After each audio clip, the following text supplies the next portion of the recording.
From executive to professional non-executive director. Many executives dream of a portfolio career.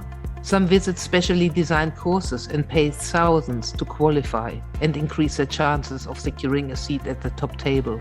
However, a relatively small number manage to create a strong portfolio and become a professional non-executive director. In this podcast, I'm delighted to talk with someone who has managed to carve out for himself a very fulfilling and rich non-executive director career. I'm talking with Ian Murray, who is chair of various mining companies like Jupiter Mines, Matador Mining, and on the board of BlackRock Mining. He's also director on charity and non-profit Miners Promise and Miners Promise Australia. Welcome to the Better Boards podcast series. I'm Dr. Sabine Dembkowski, founder and managing partner of Better Boards. We make the boards of the most ambitious organizations more effective. Our mission at Better Boards is to contribute to creating better boards. We do this by providing clients with an evidence-based approach for board evaluations and board development programs. We have created an innovative digital board evaluation platform clients can use as part of a fully facilitated board evaluation or for the internal evaluation. Large professional service firms are welcome to partner with us and use the platform as part of their own service offering. To fulfill our mission, we give a voice to all who care about creating better boards. Ian, thank you so much for making the time and contributing to the Better Boards podcast series. Always a pleasure, Sabine. Great to be here. Let's jump straight in. You were initially an executive chair and then CEO, managing director of a mining company in Australia. And you turned it from 10 million Australian dollar business to a 1 billion Australian dollar business. That's quite a track record, if I may say so. And surely with this under your belt, you could have easily got another executive role. What motivated you to switch and become a professional non-executive director? Well, Sabine, it goes back to the year 2000. That's when I was first appointed as an executive director, as a chief financial officer. I progressed quickly from that to CEO and managing director in the mining space. So I've been a director at this level for the last 20 years. I then made the decision it's time to diversify my experience across a number of companies, move to non-executive roles, and through that, mentor and build the next wave of executive directors coming through. Wow. And it didn't have an appeal to take on another executive role? I'd been doing it for 20 years. I'm now in my 50s, and what I really do enjoy is being across a number of different companies. Diversity is good. So different companies at different stages of development, different geography, different commodities. I find that very exciting and interesting as the next step in a career. Then obviously added to that is helping build and guide new people who are first into their roles as executive directors or wanting to move into executive director roles. We hear from many executives who struggle to establish a really successful non-executive director portfolio. Can you tell us a little bit how you have done it and what has really helped you? I think the key thing, Sabine, is getting your strong base. As an executive director, doing well, focusing on your job, having a successful career, because you then get better known in the industry. You get sought after for non-executive roles. So be good at what you do, learn as much as you can in that executive role. Also, don't be focused just on what your core skill set is. But if anybody wants to become a chief executive or as a non-executive, you need to learn to be a jack of all trades and understand what's required across the full spectrum of the board. So that's what you have to build up when you're in your executive director role. Once I'd done that, then it was, once I decided to become a non-executive, it was just talking through the networks that I have in Australia, letting people know what I was looking at, the types of companies, the different stages of development. As I mentioned previously, diversity, I think, is good, not just at board level, but also in terms of a portfolio of companies that you're looking after. You don't want to be on 3 or 4 of companies doing exactly the same thing. There's conflict of interest there. So for me, it's different commodities, different geography, different stages of development. You talked quite a bit about your executive career. What do you think, how important is a successful executive career for establishing then a successful non-executive career?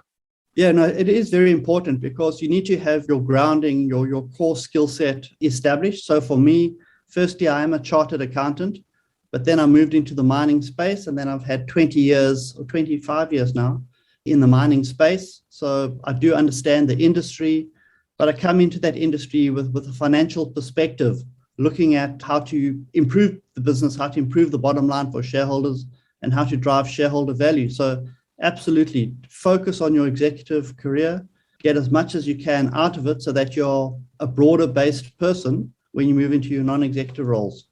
And I noticed that all your non-executive director roles are in the mining industry, in different commodities, but all in the mining industry. How important is industry know-how and the focus on a specific industry in your view for establishing this NED portfolio? Yeah, Sabine, it is important. So you need to understand the industry that you're operating in. But as we are all seeing nowadays, boards are diversified. You have different skill sets on boards. So you don't want everybody with the same skill set on one board. So it is important to understand the industry that you are a non-executive director on. But in some places, you have a director who's there because they're an ESG specialist, and they bring that knowledge to the board because nobody else on the board has that knowledge. Or you've got the person that chairs the audit committee, so they'll have the financial expertise. So you need to understand the industry in, but more important than that, you bring your specific skill set into that board and you play your part on that board as the specialist in that area. How difficult was it for you to switch from executive to non-executive? It takes discipline because as an executive, you're rolling up your sleeves, you're getting involved. And as the cliche goes, you're getting hands-on involved in the kitchen. As a non-executive, you need to remember all the time to take a step back. Your role there is to provide guidance and to mentor the executive team. But at the same time, you need to have your radar operating so that when you see things going off track by the management team, you can make advice and you can step in and make changes as soon as possible before things go badly off track. So it does take discipline to learn what the role is of a non-executive versus what the role is of an executive. It's challenging at times. And what are the three things you had to learn in making this transition? The three things would be, as I mentioned, the cliche, keep out of the kitchen, the first thing. Second one is your role as a non-executive is to look after shareholders, but also to guide and mentor the executives. And the third point is that what I mentioned about the radar, even though you a non-executive hands off from the day-to-day running of the business, you need to be alert and to be able to pick up when things are going off track. Because when things go off track, shareholders hold you accountable for things going off track. So you need to be able to implement and bring about change and correction as soon as possible. Because once things are too far off track, it's very costly and time-consuming to bring things back on track. No, our listeners are always eager to really learn from people who are inside the boardrooms, and they're eager to understand what good really looks like. So let's go through a couple of questions here. What should, in your view, a really impactful non-executive director do during board meetings? Well, Sabine, in the board meeting, the most important thing is to listen and to engage. You're there to get the updates and the presentations from the range of the management team that are presenting. You need to process that information and then come up with your insightful and probing questions. What haven't the management team been telling you?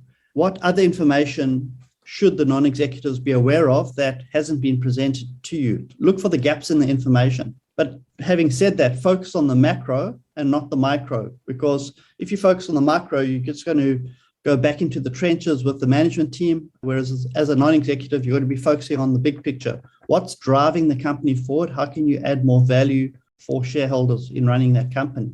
And the final thing is just try and be more strategic in your thinking than operational. When you're in the management team, the C-suite, it's very operationally focused, but as a non-executive, you need to move up to that more strategic level and getting the management team to be across all the operational issues. So simple. And in a lot of cases, it goes so badly wrong. Yes. And what do you think, now to ask the other way around, a really impactful non-executive director should not do during a board meeting? Yeah, that's a difficult one, Sabine. So just thinking about that, I think the first thing is don't be critical in the way you ask your questions. don't put them across in a critical way. The management team have put a lot of effort into their presentations, what they've put into the board packs. So go through it, but ask helpful questions. Don't ask critical questions. Second thing is don't be distracted in a board meeting. Don't be on your phone or on emails. Focus, concentrate, give the executive team 100% of your attention. And then another comment would be, don't just focus on the CEO. Normally, the CEO will have different members of their management team presenting their sections. Engage with those management team as part of their development as they're learning to present to the board. And some of them may have aspirations to move up to CEO in their careers later. So focus on them. Don't just focus on the CEO. Excellent insights here. Lots to take away for our listeners. So thank you so much. Moving to the time in between the board meetings. What do you do in between the board meetings, and what should really an impactful non-executive director do? Well, Sabine, that's probably the most important time, because in between board meetings, there's a lot of reading to be done and a lot of research to be done. You'll have questions that have come from the previous board meetings that you want to go away and research. You'll be engaging with management, asking them further follow-up questions and issues of clarity. There might be pieces of work that's been delegated to you from the board to do work on in between the board meeting. So that's all the stuff that keeps you busy in between board meetings. I would also add to that probably every 1 hour of a board meeting, you've probably got 3 or 4 hours of preparation time before the board meeting. So it's certainly not a lifestyle job being a non-executive. It is a full-time job, and you have to take it seriously in the preparation time in between board meetings.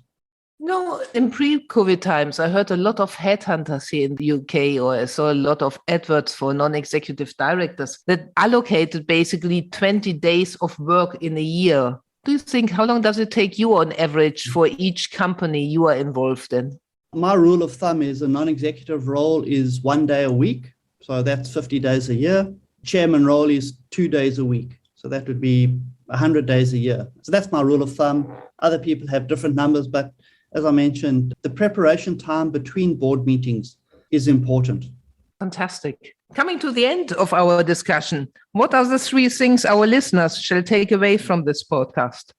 So the first thing, Sabine, is a non-executive, it's a career. It's not a lifestyle. So you have to take it seriously. You have to put in the investment in between board meetings, speaking to management, making sure you're going into that board meeting with all the homework that you should have done.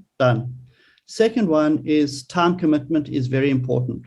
As mentioned, for every hour of board meeting, there's a number of additional hours required to prepare for that meeting, and you have to invest that time to do your job properly. And the final thing is your role as a non-executive, you're responsible for all shareholders, not yourself.